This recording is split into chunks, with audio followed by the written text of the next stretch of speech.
We are excited to come together to continue our quest for lifelong learning, experience cutting-edge technology, products, and services while renewing friendships and meeting new colleagues. We are bringing together the world of otolaryngology as one, from our virtual home to yours. Ladies and gentlemen, welcome to the AAO-HNSF 2020 Virtual Opening Ceremony. Here is your president, Dr. Dwayne Taylor.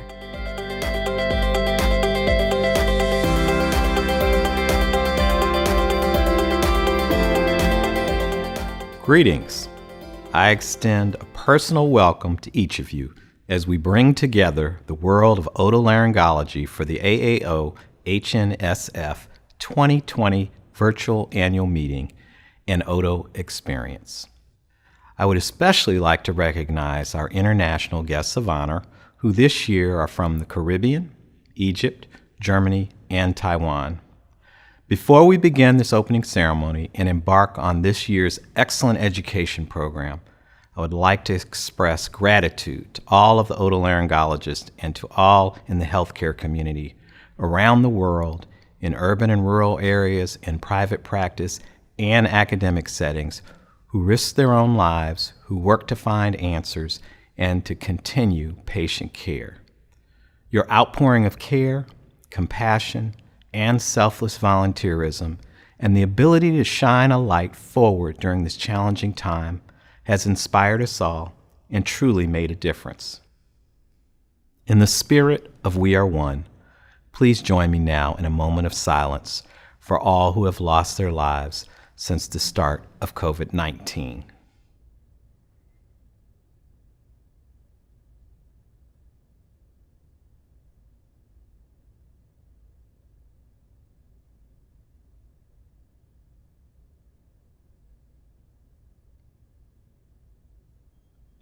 Thank you. Dr. Mark Wax is completing his final year as Annual Meeting Program Coordinator, a position he has held since 2017. The Annual Meeting Program Committee will go forth under the capable charge of Dr. Daniel Chelius. But first, we would like to pay tribute to Dr. Wax for the passion, innovation, commitment, and leadership he's brought to the coordinator's role. During his tenure, Dr. Wax has offered state-of-the-art programs, worked to increase diversity in both education offerings and in those who present, expanded international programming opportunities, delivered world-renowned presenters, and encouraged newcomers. To quote Dr. Wax, "Continuous learning is fundamental to the practicing otolaryngologist. It's simply in our nature. We love to learn. The AAO-HNS Foundation provides continuous learning opportunities like no other. To be a part of that has been and continues to be a remarkable experience." Well, Mark, it's truly been a remarkable experience to have you as our coordinator. I'd like to say how much of an honor and a pleasure it's been to serve as president of the Academy this year. And what a year it has been. More than any other time in our history, I believe that this year has demonstrated the importance and value of membership in the Academy and how much it contributes to our specialty.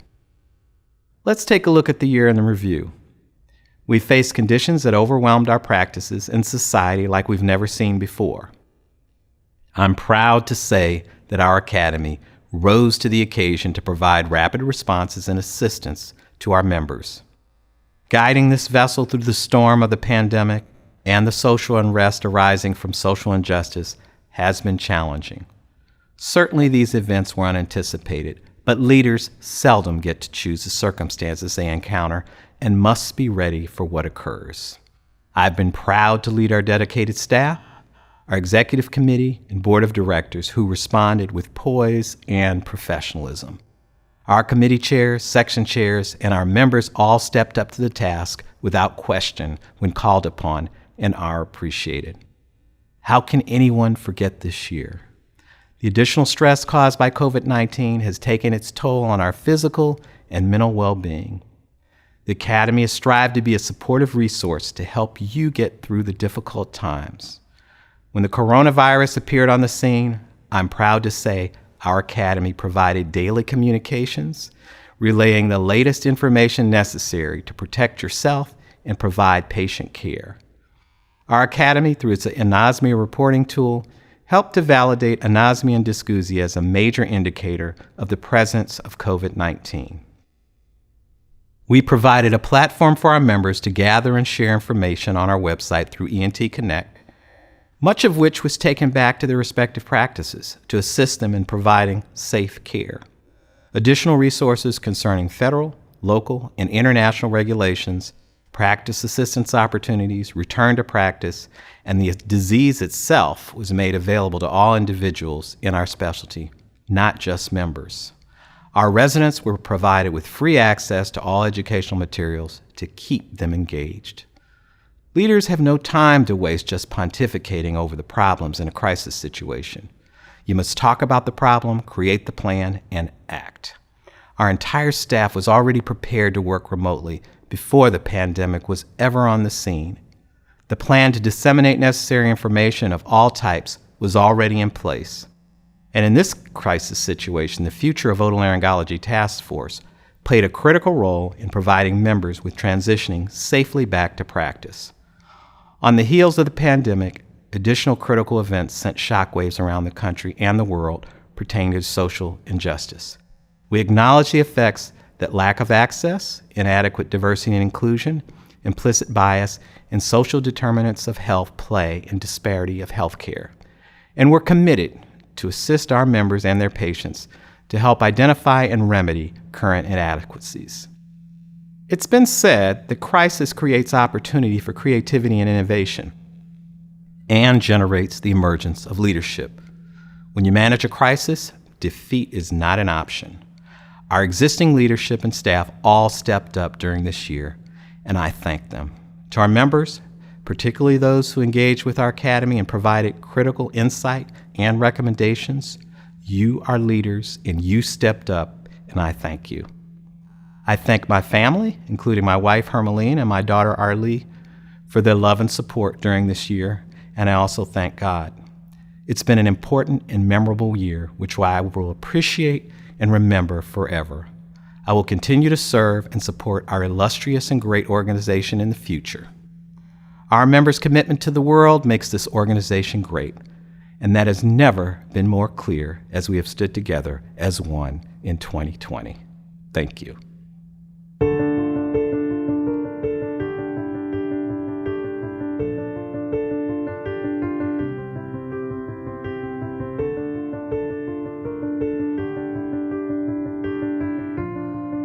COVID-19 is significantly impacting people around the world.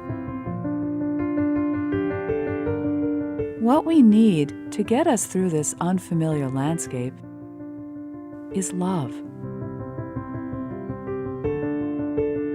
compassion,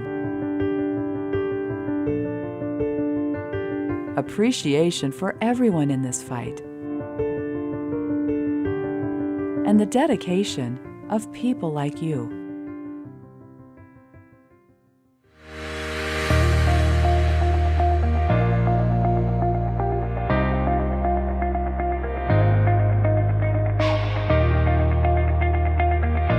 You share with the world a dedication to their well-being.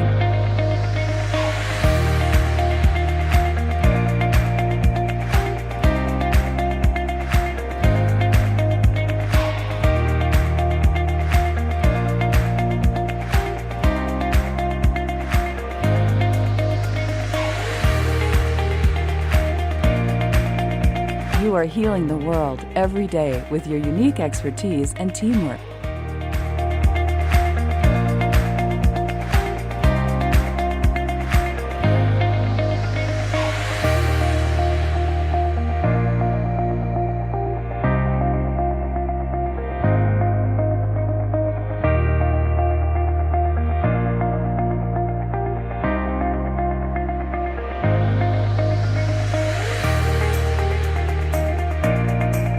And along the way, you bring your humanity.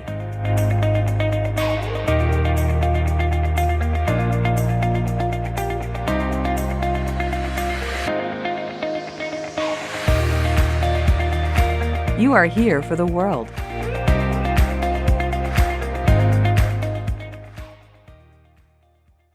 Good morning. On behalf of the officers, board of directors, and staff of the Academy, I would like to welcome attendees from across the United States and around the world, including our international guests of honor from the Caribbean, Egypt, Germany, and Taiwan. And thank you all for attending our 124th annual meeting and OTO experience, the first virtual meeting in our history. Congratulations to the women in otolaryngology as they celebrate their 10th anniversary. I encourage you to attend their celebratory documentary on Saturday, October 3rd, and visualize the virtual History of Women in Otolaryngology exhibit on our website. As we kick off this year's meeting, we continue on yet another uncharted journey in a year heralded by a series of generational events driven by the COVID-19 pandemic. Under the leadership of Mark Wax, the annual meeting program committee had prepared an outstanding education event for this year. When Boston informed us in June that they would not be able to host a live meeting, we made the decision not only to convert to a virtual format, but to expand the meeting to a 6-week experience, highlighting subspecialty areas weekly in collaboration with some of our specialty societies. We will also feature late-breaking topics related to COVID-19 and hearing loss, along with our international symposium.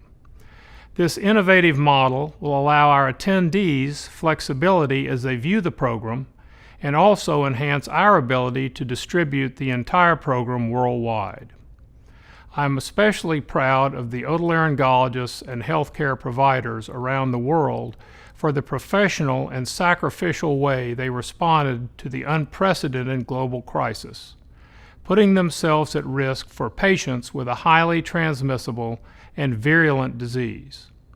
We have witnessed and continue to experience unparalleled collaboration and cooperation across all specialty societies in otolaryngology and across all regions in the world, as we shared experiences, vital information, and solutions freely and rapidly. Our organization was founded to promote physician education and sharing of ideas. 124 years later, we remain equally committed to those pillars. Through the pandemic, under the leadership of our Coordinator for Education, Jeffrey Simons, our volunteer physician education committees have moved full speed ahead to bring our next generation education product, Flex, online for its October debut. The promise of a more timely content producing what you want and making it available how you want it, when you want it, and where you want it is exciting. Regent, our clinical data registry, continues to move forward and is now poised to unlock the potential of big data for clinical research and advancement of patient care. Our advocacy team has been working nonstop on legislative, regulatory, and private payer issues, both related and unrelated to the pandemic. There has been a marked increase in scope of practice activities at the state and federal levels that will only increase next year. Additionally, following the presidential election, healthcare reform will begin in earnest. During that time, it will be imperative to maintain our collaborative relationships within the House of Medicine, which will be critical as we work to maintain access to high-quality care. We've accomplished a great deal this year during particularly different circumstances because of the tireless work of your elected officers, physician volunteers, and staff. Your staff worked continuously during the worst part of the pandemic to provide you with vital information necessary for you and your patients. I also want to thank our industry partners for their continued support during difficult economic times. The upcoming video demonstrates some of your Academy's contributions this year. Enjoy the meeting as we bring the world of otolaryngology together. Now, as always, we are one. Thank you.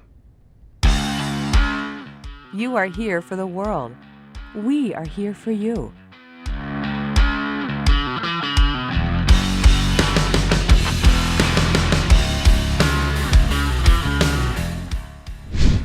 Cases of anosmia, where patients can't smell and sometimes can't taste, are going up. I've started getting emails and phone calls probably 2 to 3 weeks ago asking if anyone else was seeing people with anosmia. Dr. James Denaney thinks it may be connected to the coronavirus.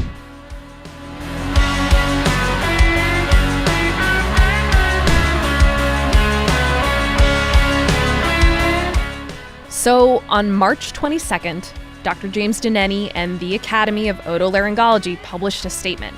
They proposed that anosmia, hyposmia, and dysgeusia, loss of sense of smell and taste or changes in those senses, be possibly added to the list of screening tools for COVID-19.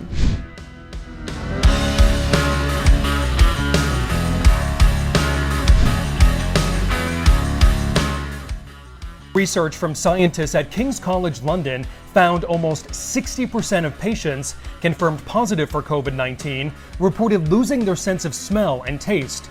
Dr. James Denaney and the American Academy of Otolaryngology recently surveyed more than 200 COVID-19 patients. More than a quarter say loss of smell was their first symptom of the disease. So I think that's a significant number.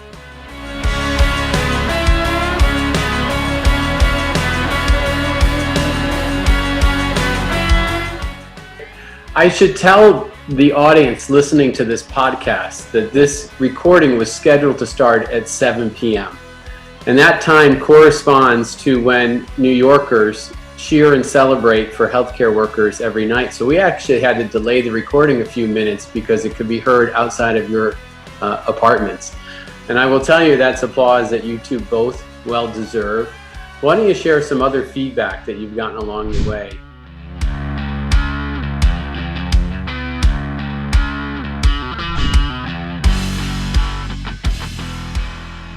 You are here for the world.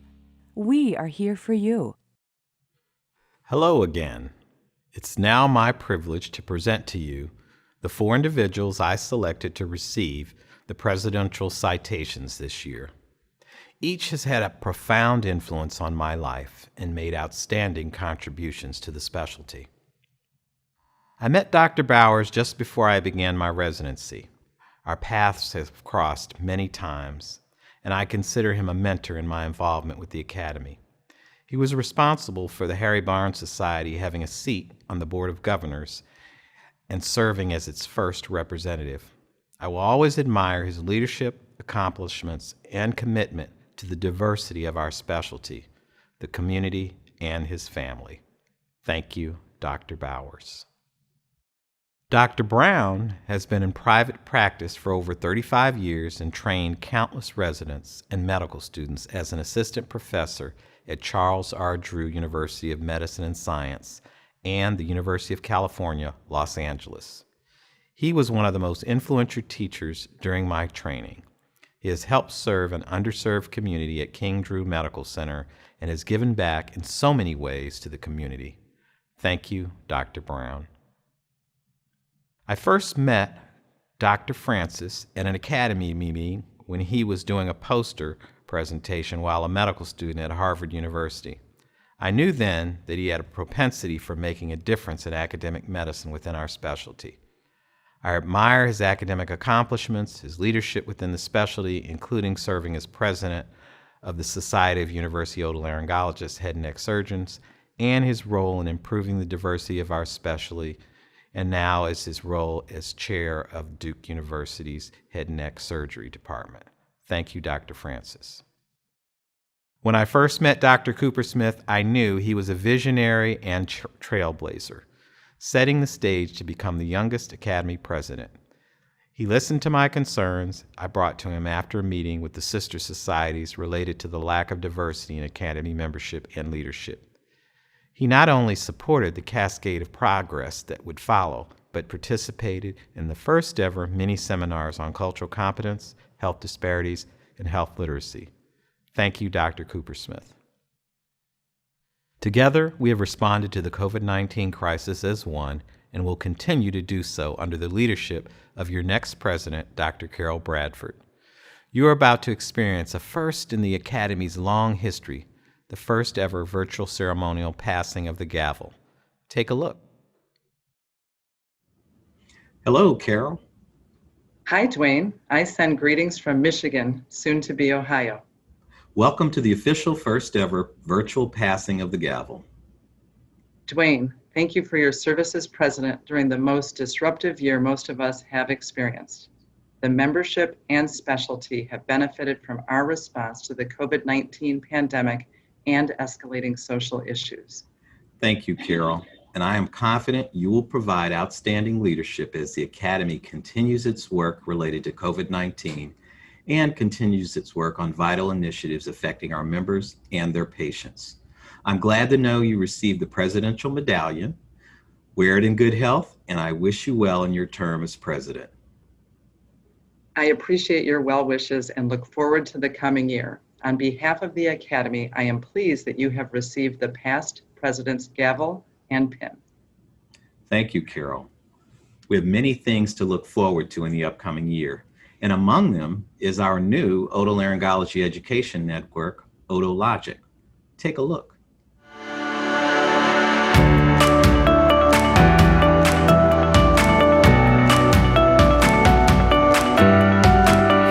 AAO-HNSF is committed to providing comprehensive, lifelong learning to our members. Through education, clinical tools, and practice management tools, our mission is to help you meet the challenges of your otolaryngology practice and build mastery throughout your career.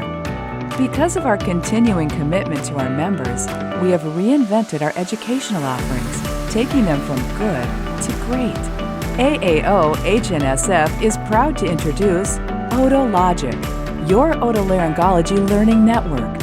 OTO-Logic is an integrated and continually growing network of otolaryngology education products developed by foundation experts across the specialty. With nearly 1,400 educational activities, OTO-Logic has been designed to help you access a wealth of knowledge that has been curated by respected otolaryngologists across the specialties. This unmatched repository offers CME that applies to MOC to maintain lifelong learning through continuing certification. At the core of OTO-Logic are education sessions curated from conferences and workshops that are offered annually. At the annual Meeting an OTO Experience, more than 400 groundbreaking presentations from prestigious otolaryngology experts across the globe are delivered. After the event, the presentations are available on demand, so your learning journey doesn't have to stop. The Learning Network also includes a wealth of online activities, including OTOQuest, Knowledge Assessment Tool, Patient Management Perspectives, PMP, Otolaryngology Patient Scenarios, and Pool courses. In addition, OTO-Logic includes published clinical practice guidelines that serve as a guide to best practices, a framework for clinical decision-making, and a benchmark for evaluating performance. The highly utilized ENT exam video series shows learners how to perform a thorough examination of the ear, the oral cavity and neck, the face and nose, and the nasopharynx and larynx. Registered OTO-Logic users also have free access to the popular ebooks, AAO-HNSF Primary Care Otolaryngology Handbook, and the TNM Staging of the Head and Neck Cancer and Neck Dissection Classification. And we are thrilled to launch Flex, the Academy's new flagship education product, the successor to Home Study Course after nearly 3 decades. Flex is designed for all otolaryngologists throughout their career and is a great way to maintain lifelong learning and continuing certification. Spanning across all 8 specialty areas throughout the year, each topic will be presented in a variety of creative and contemporary learning modalities.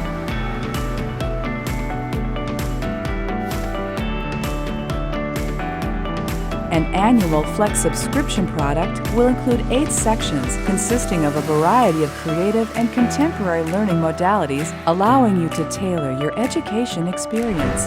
Hear podcasts featuring leading experts. See surgical procedures with annotations. Analyze timely scientific journals complete with expert summaries. Join webinars that cover specialty topics and offer peer engagement and time for Q&A. Play daily challenges to solve the patient case of the week. Chat with colleagues about relevant clinical cases and scientific articles, and explore over 200 CME activities available to personalize your learning path. OTO is a learning network unlike any other. The education that you will have access to is timely, relevant, and can be directly applied to your practice. OTO is your otolaryngology learning network.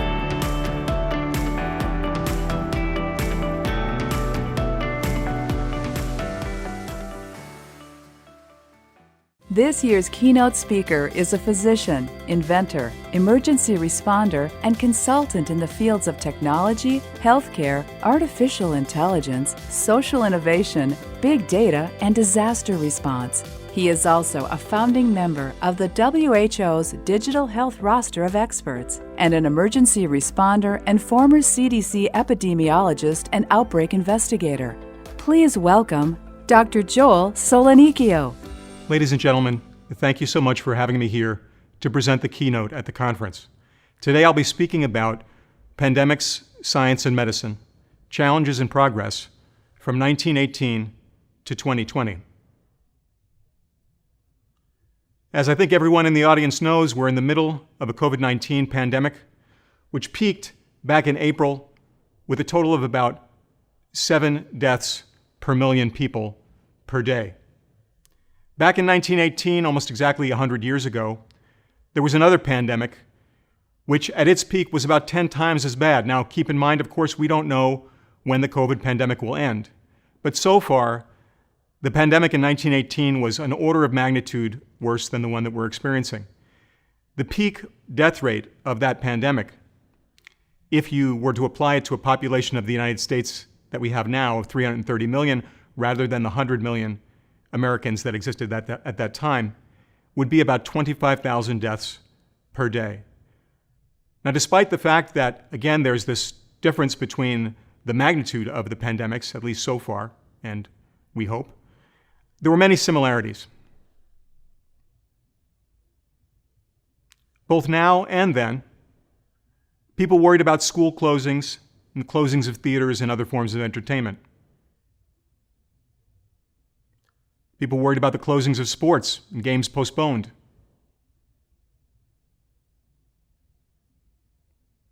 Additional hospitals were built for emergency capacity, both then and now, and quarantines imposed. Then, as now, there was conflict and there was unity. One other similarity between the pandemic of 1918 and the pandemic of 2020 was that both presented a challenge to the medical community. The 1918 flu pandemic presented a challenge that the medical community tried to meet and didn't quite make it, but one which spurred changes which had been waiting in America for decades prior to that pandemic. You see, back in 1918, when the pandemic occurred, American medicine had one foot in the past and maybe a toe in the future. The past, which is represented by that photograph on the left, that's a picture taken, an actual photograph taken about 1840 of a doctor letting blood or bleeding a patient, a procedure which has no benefit as far as we know in most cases. America was standing firmly in that traditional customary medicine and had perhaps, as I said, a toe moving forward into the picture on the right, which was scientific medicine, as personified by the person using a microscope there, and the advances in bacteriology and other sciences that had occurred over the course of the 1800s.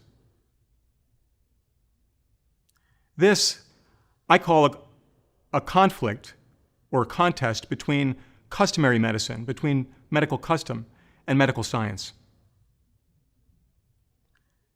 Even as late as 1874, you can read a quotation in the New York Times which, as you can see there, essentially describes germ theory, the idea that small, invisible germs cause disease, as being sort of a fringe theory for kind of egghead scientists or philosophical lay people. And that was in 1874, as the United States approached the turn of the century. Of course, it wasn't that way everywhere. And in fact, there were men of science and women of science at that time who were making great progress on the scientific side. These are people like Semmelweis, people like Pasteur, people like Koch. And these people were making incredible advances in bacteriology, microbiology, etc. And one thing about them, which you may have noticed already, is that none of them were Americans. One there is English, Koch, of course, is German, Pasteur, French, Semmelweis was Hungarian. All these men now, in retrospect, are revered as heroes within medical history, although it's interesting that 3 of them were celebrated at the time, but Semmelweis, who was a surgeon, discovered, quite by accident, that washing his hands with chlorinated water and asking his staff to do the same dramatically reduced the death rates when they performed surgical procedures. He's considered to be the father of sterile procedure. But other surgeons within his community didn't want to hear what he had to say. Other surgeons within the community were actually quite indignant when he suggested that they, in fact, had dirty hands which were causing the death of their patients. He was so adamant that they had him committed to a mental asylum where he died. So again, around the world, toward the end of the 19th century, and the beginning of the 20th century, men of science were moving forward, sometimes revered, sometimes accepted, and sometimes denied. Now, while this was going on back in the United States, at the turn of the century, most American medical schools, that is to say 99% of American medical schools, had no admissions criteria of any kind other than the need to be able to pay the fees. They were owned and operated by the professors. There was no standardized curriculum. There was no standardized length of teaching. You could get a medical degree in 6 months or perhaps in 2 years, depending on the medical school that you went to. There was no laboratory work. There was no patient contact. There was, in fact, no regulation or rules about medical education at all. In fact, Johns Hopkins, which had opened in 1893, just 7 years before the turn of the century, was at that time the only medical school which had such criteria, and in fact, the only medical research facility in the United States at the turn from the 19th century to the 20th. The fact is that most medical practice in the United States in 1900 and even up to 1918, when the pandemic struck, had no basis at all in science. And as we can see from this quotation by John Shaw Billings, who was a famous military surgeon and also architect, not only was there no criteria for making a doctor, for producing a doctor, but the fact is that no one really cared. People knew little and cared less about the process that was required to become a doctor. People didn't really care if you had been trained in the chiropractic field or in the scientific medical field or as a homeopath or in any other possible method. No regulation, no standardization, and again, very, very little of science. So these 2 types of medicine, customary medicine and scientific medicine, were vying for people's attention and vying for prominence as the country entered the 20th century. And we know, of course, looking back, which one of them won the day, and that is scientific medicine. And the question is, why did scientific medicine win the day? And in large part, this brings us back to our topic of the pandemic of 1918. The fact is that in 1918, there were 50,000 U.S. combat casualties in World War I. Right? The pandemic, of course, occurred toward the tail end of World War I. There were almost as many soldiers who died of influenza from the pandemic, even though the pandemic only overlapped the war for approximately a year. Almost as many soldiers died from the flu as died from combat, and that certainly caught the attention of the U.S. military. Also, interestingly, when the U.S. military tried to conscript doctors, they evaluated 100,000 U.S. physicians and rejected 70,000 of them as being unfit to practice or to be conscripted. Even later in the course of the pandemic, when there were treatments available, there were often few or no physicians available to help to administer them. What we discovered during that 1918 pandemic is that in a pandemic, science actually matters. Science matters, facts matter in a pandemic. Then as now. But at that time, there was very little of science in American medicine. Let me give you a timeline of how medicine changed to what we know it to be now. So Johns Hopkins was opened in 1893 as sort of a beachhead of European scientific medicine, the medicine of Koch and the medicine of Pasteur. Hopkins, as I said, was the only medical research facility for quite some time. In 1910, Flexner issued the report. Abraham Flexner was a man who was not a physician. Essentially today, I think we'd call him a consultant. He was hired by the American Medical Association and paid by Andrew Carnegie to visit every single medical school in the United States and in Canada and to evaluate them. And Flexner did not like what he found. In fact, he felt that most American medical schools were disgraceful and that there was very little difference between voodoo and medicine in the United States prior to the 20th century, quote unquote. Now remember, he evaluated and produced his report in 1910, so really he's talking about 10 or even 20 years into the 20th century. Very little difference between voodoo and medicine. Of course, then came the two cataclysms of World War I and the pandemic. And because of the reasons I mentioned before, because of the very poor showing of American physicians at the time of the war, because of the very poor training available to physicians, the U.S. military and the U.S. government both got involved. And in fact, at Flexner's request, or according to his suggestion, a large number, the majority of American medical schools closed. It was about 60%. About an additional 20% merged with other larger schools. Later, we developed a standardized curriculum, a standardized length of training, and we began to produce a medical education that would be very familiar to any physician who's sitting in the audience. And this, in fact, is when our education was first conceived, the education that consists of physics and chemistry, the education that later came to include biochemistry and bacteriology and laboratory work.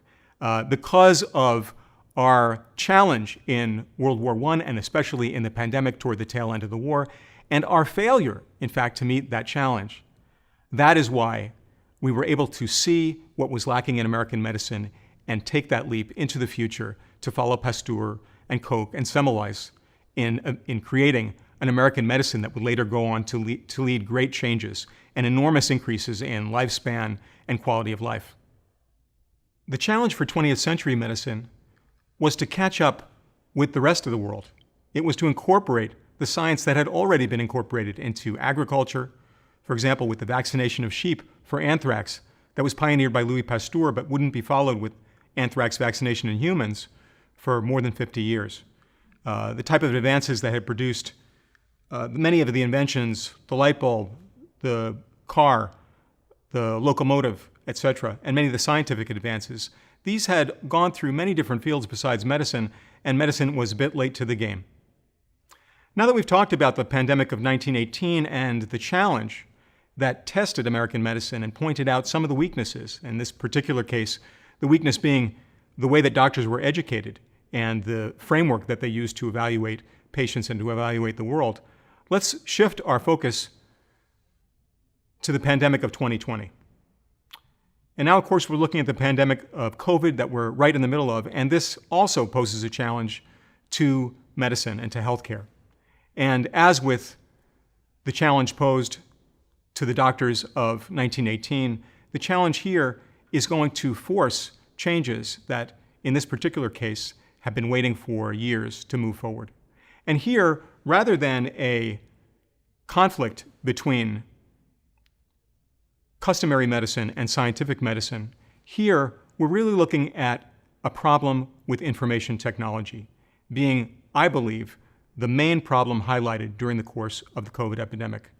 And I'm just going to label it here for short as the problem of bad IT, bad information technology, and a future which is all around us that demonstrates better IT.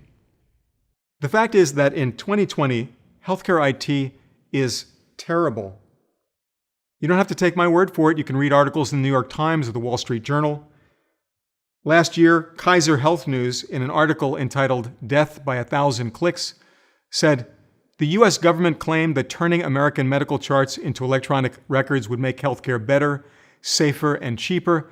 10 years and $36 billion later, that's billion with a B, the system is an unholy mess.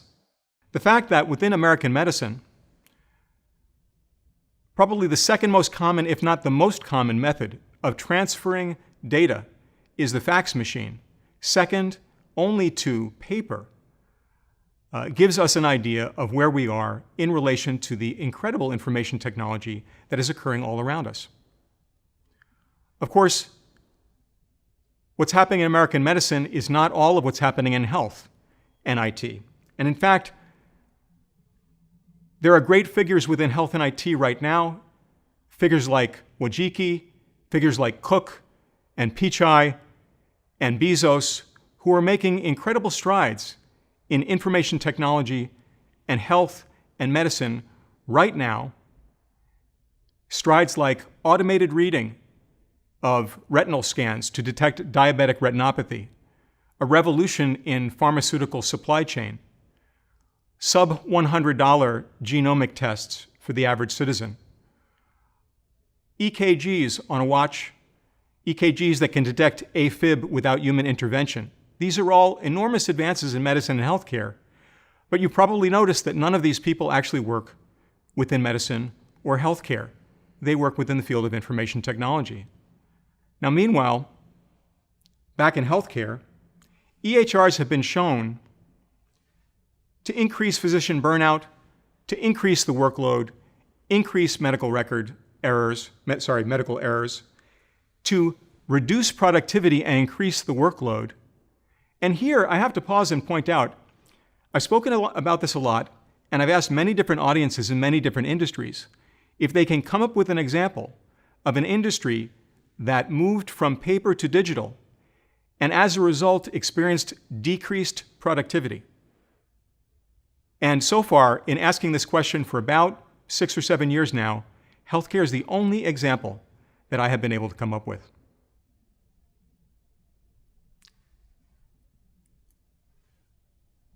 So again, just as in 1918, there were two different forms of medicine in conflict. Today, in 2020, the pandemic has pointed out to us that we can either continue with antiquated IT that's available to us within healthcare, or we can look to the future. And how has it pointed this out?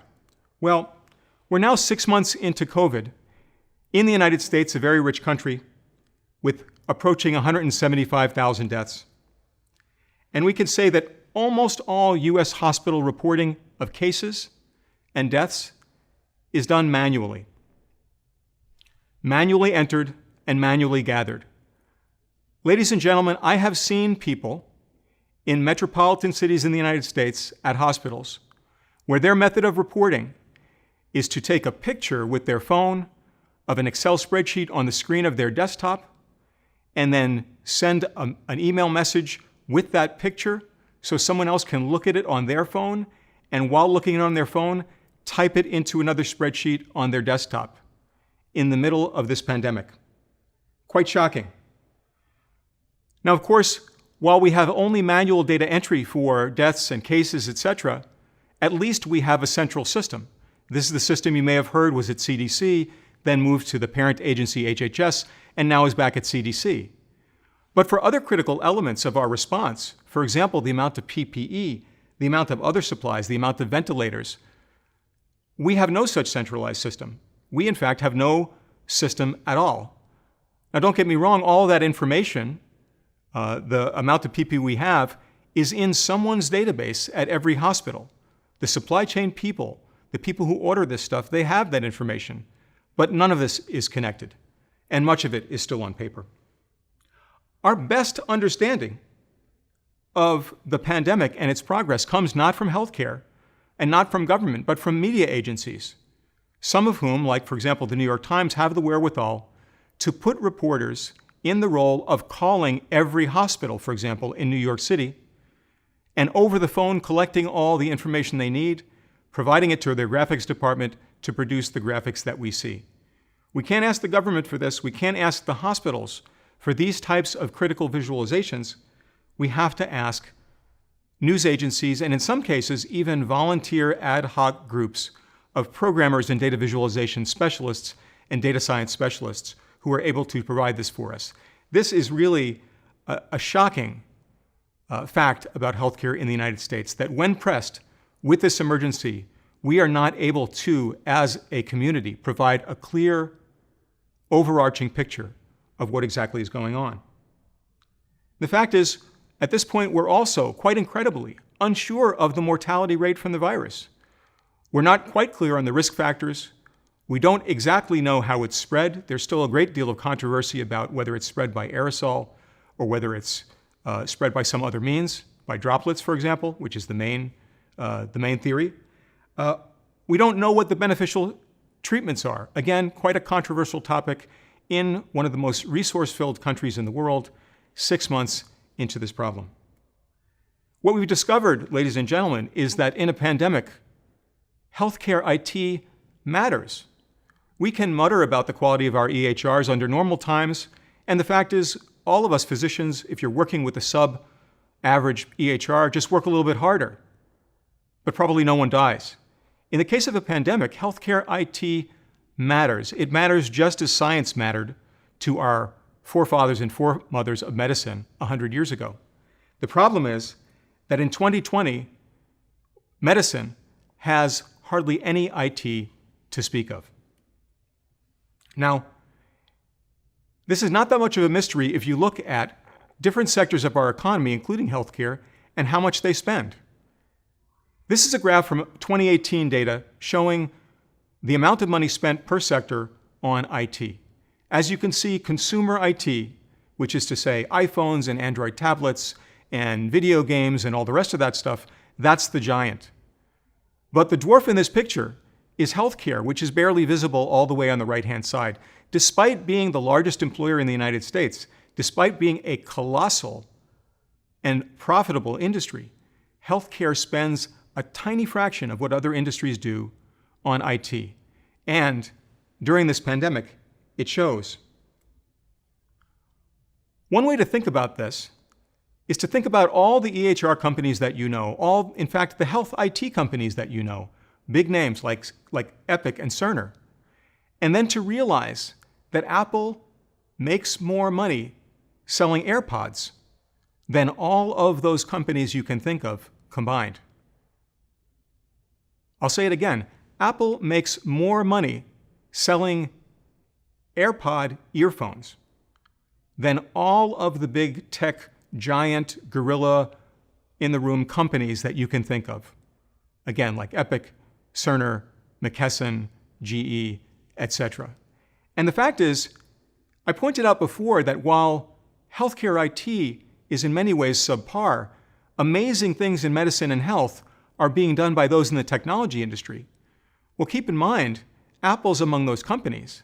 And in fact, if you think that Apple's not going to take the data that they're getting from those AirPods and use it to apply to health problems, remember that Apple has already said that they want to be a health company, that Tim Cook, the CEO of Apple, has already said he wants the main legacy of Apple to be its impact on human health.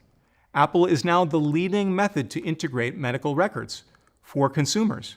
I have this on my iPhone, many other people do. There's a similar program for Android phones where you can integrate all your medical records. If you have new lab results, it just pings you.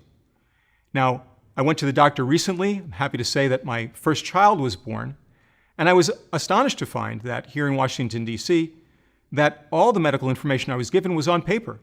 And when I asked if I could receive an electronic copy, everyone looked puzzled and said that they couldn't do it.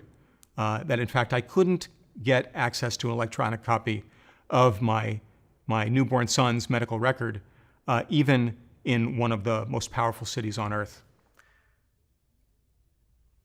This has led medical futurists like Dr. Eric Topol, who's the editor-in-chief at Medscape, among other positions that he holds, to say that he doesn't see Epic or Allscripts or Cerner, the leading EHR companies, in existence in another decade. He said this in 2016. Of course, now that what that means is that by 2026, he expects that these will have been replaced. And replaced by what? Well, again, the companies in technology who make billions and billions of dollars more a year in revenue than healthcare IT companies are looking specifically at health, and they want to take over those functions. They want to provide better products. They want to get the revenue that health IT companies have. And judging by their past experience, I think we'll probably be better satisfied by their performance. But the fact is that, as we've seen during the pandemic, with the complete chaos of reporting of cases and deaths, the absolute lack of information about risk factors, the absolute lack of information about whether a particular hospital in a particular city has PPE or doesn't have PPE, and how much they have, and where does it come from. The challenge for 21st century medicine is quite simple. It's to catch up in terms of IT with other sectors of the economy, to catch up with the technology that has already been rolled out into entertainment, into transport, into consumer goods, etc. All the products that we use in our personal life that delight us, all those products hold promise to revolutionize medicine. And I believe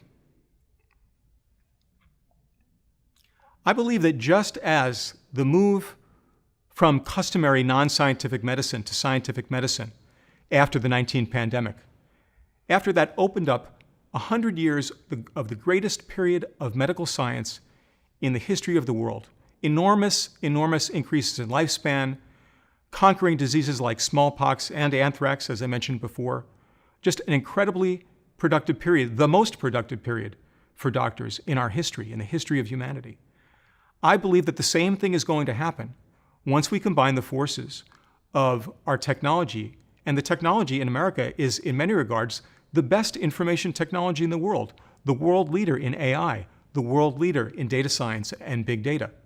Once we combine that, I think that we can have a second 100 years of advances in medicine to rival that first one, perhaps even to exceed it.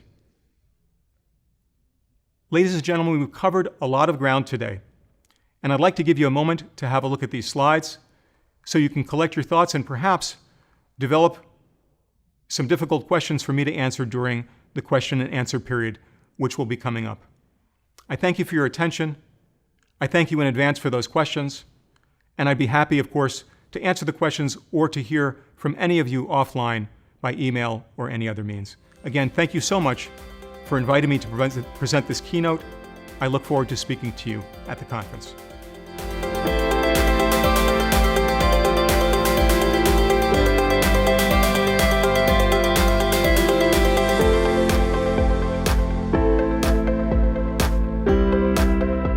Ladies and gentlemen, please stay with us for the live question and answer session with Dr. Joel Solonikio, starting right now. The session will be moderated by Dr. Carla Valenzuela, Chair of the AAO-HNS Section for Residents and Fellows in Training.